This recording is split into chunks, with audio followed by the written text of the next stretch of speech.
Okay, last time we took a Syskit system and integrated a new component, so we wrote the composition and added the composition into a profile. This time we're going to see what it entails to set up the transformer when you're using Syskit. That's where we stopped last time. So if I try to take my pose estimation definition in my profile, I get this could not find a frame assignment for mu in the pose estimation component. And this is because this component is using transformer, and so it needs to know what the global names of all the frames it depends on. You can see here that's the model task, so it's the gazebo model. It's an export of gazebo data, and you can see that the frames are set up already there. That's done by the raw gazebo integration, but we need to do that for the component.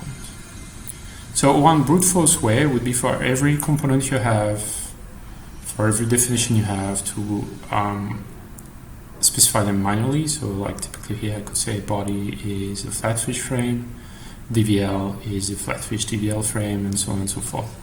And that's not very robust when it comes to changes. So if I actually start to use a different device for LBL, for instance, and that's the reference frame for the device is different, then of course I would have to change all the frames that depend on that, and so on and so forth. So since Syskit is very much oriented towards composing components together and having as much as possible consistency checked, actually there are ways for Syskit to first verify consistency. So if you it can verify that a data sample in a certain frame is actually provided to a component like it. It can verify that if you connect two ports together, then the frame that contain data expressed in a certain frame, then that frame is consistent. And the converse is true as well, that it can also propagate the frames, so you don't have to specify frames everywhere. You only have to specify the frames that are not defined by the network itself. To achieve that, you actually have to tell a bit more about the relationship between the data and your frames when you use Syskit. So that's what we're going to do right now.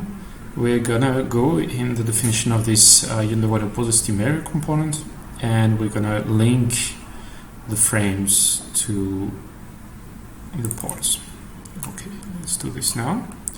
So I'm going to go into underwater pose estimator. The way it's done in Syskit is that you have an extension file. So there's a special file. Actually, we had a glimpse of it last time. That gets loaded to augment the origin model with data specific to Syskit. And that's what the Syskit ID is saying here, that currently there's no extension file. So we can run this command here to create one, and then press the real button. Yeah. Okay. Let's press reload. So let's edit the essential file now. And let's do some transform model. How the transform model works is that you basically start assigning frame or pairs of frames to inputs and outputs when possible. Of course, it's not possible for all of them. So we're going to do that for the inputs. Transformation orientation samples is a transform, and it's going from the IU frame to the real frame. Actually, most of them, if not all of them, are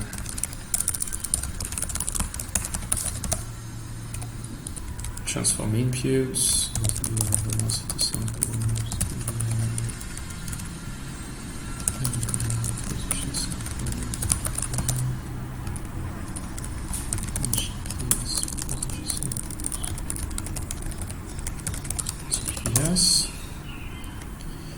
The one thing that we can see right now is that I always use this world frame here, but there's no such frame in the component. So what I call the world frame in the end is the target frame for the pulse samples. Pulse samples is going to be body to something. And the convention is to have a property called blah blah blah underscore frame that allows to configure it.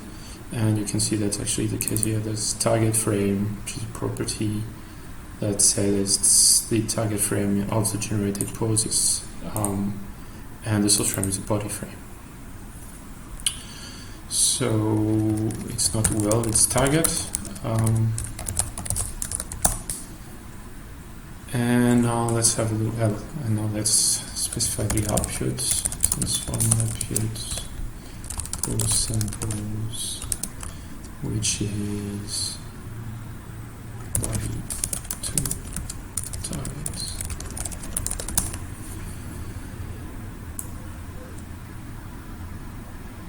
Of course, here I'm assuming that my two global pose estimators, my three global pose estimators generate data that's relative to the same point, so they are actually already configured to have some kind of geo-referenced output.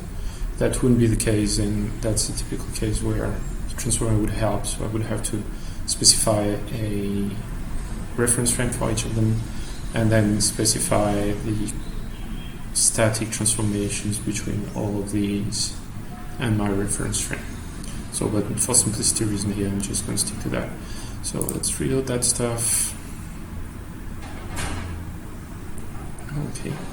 Yeah, no, visualization is a bitch. In this case, I have to find out how to set up graphics so that, but let's hope it's right. There's really no way to check right now, unfortunately. So what does it mean for our profile? Well, it means one very simple thing. That now, because we set up all these links and we have inputs, usually devices that already have frames assigned, that all these frames are assigned, and that one too. The only one that's not is the body frame. Because the body is really the reference point of the calculation.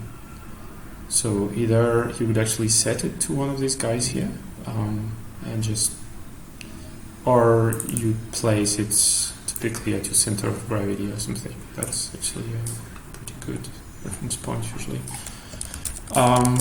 So now we're going to have to set that up, which is pretty simple.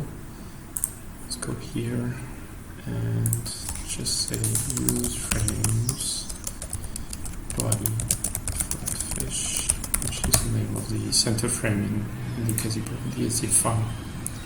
Frame first in DSD file. Without the pie.